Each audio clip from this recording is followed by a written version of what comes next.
Hey guys, ഇത് കുറേ മുന്നെടുത്തൊരു വീഡിയോയാണ്. ലിനലയിൽ പുതിയ ഫുഡ് കോർട്ട് വന്നിട്ടുണ്ടെന്ന് പറഞ്ഞിട്ട് അത് ജസ്റ്റ് ഒന്ന് നോക്കാൻ വേണ്ടി പോയതാണ്. നമുക്ക് വലിയ എക്സ്പെക്റ്റേഷൻസ് ഒന്നും ഇല്ലാത്തതുകൊണ്ട് കാര്യമായിട്ടൊന്നും എക്സ്പ്ലോർ ചെയ്യാൻ നിന്നില്ല.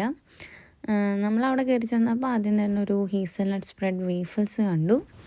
വേറെ കുറേ ഓപ്ഷൻസ് ഒക്കെ ഉണ്ടായിരുന്നു.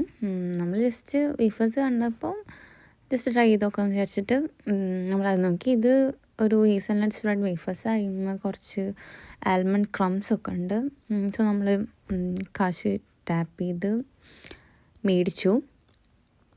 വേഫേഴ്സ് കാണാനൊന്നും വലിയ കുഴപ്പമില്ല, ഒരു ക്യൂട്ട് വൈബൊക്കെ ഉണ്ടായിരുന്നു. പക്ഷേ കഴിച്ച് കഴിഞ്ഞപ്പോൾ അത് കുറച്ച് തിക്കായ പോലെ, ഞാനും ഒട്ടും എന്താ പറയുക, ഒട്ടും ഇങ്ങനെ മോയ്സ്റ്റ് അല്ല, കുറച്ച് ഡ്രൈ ആയ ഫീലായിരുന്നു. അപ്പോൾ അത് വലിയ കാര്യം ഇഷ്ടപ്പെട്ടില്ല. എന്നാലും ഓക്കെ ഫീല്. അത് കഴിഞ്ഞേക്ക് പിന്നെ നമ്മൾ പിസ്സ നോക്കാൻ പോയി. ഇത് അവിടുത്തെ ഔട്ട്ലെറ്റിൻ്റെ സൈഡിലാണുള്ളൊരു കുട്ടിക്കടയാണ്, ലിനലേൻ്റെ ഭാഗമല്ല. അപ്പം അവിടുത്തെ പിസ്സ കൊള്ളായിരുന്നു. കുറേ മുന്നെടുത്തുകൊണ്ട് പിസ്സൻ്റെ പേര് ഓർമ്മയില്ല, പക്ഷേ ചിക്കൻ ഫില്ലിങ്സ് ഒക്കെ ഉണ്ടായിരുന്നു. അത് കഴിഞ്ഞിട്ട് KFC പോയി.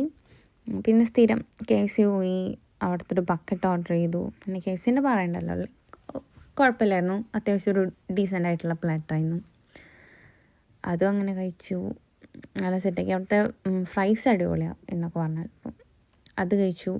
എനിക്ക് തോന്നുന്നു സോ ഗുഡ് ബക്കറ്റായിരുന്നു നമ്മൾ വാങ്ങിച്ചതെന്ന്. കാരണം അതിൽ 2 പീസ് ലെഗ് ഉണ്ടായിരുന്നു, പിന്നെ വിങ്സ് ഉണ്ടായിരുന്നു, 2 ഫ്രൈസും, പിന്നെ 2 കോളയും വരുന്ന ഓപ്ഷനായിരുന്നു. നമ്മളൊരു കോളേജ് സ്പ്രൈറ്റ് എടുത്തു. അത്യാവശ്യം ഡീസൻ്റ് ആയിട്ടുള്ള ബക്കറ്റായിരുന്നു. അങ്ങനെ വലിയ എരിവുണ്ടോയെന്ന് ചോദിച്ചാൽ എരിവില്ല, എന്നാൽ കുഴപ്പമില്ല, അങ്ങനത്തെ രീതിക്കുള്ളൊരു ബക്കറ്റ്. അവിടെ ഒരു ഗാർലിക് ഡിപ്പ് മേടിച്ച് അതും വെച്ച് അഡ്ജസ്റ്റ് ചെയ്തു. ബൈ.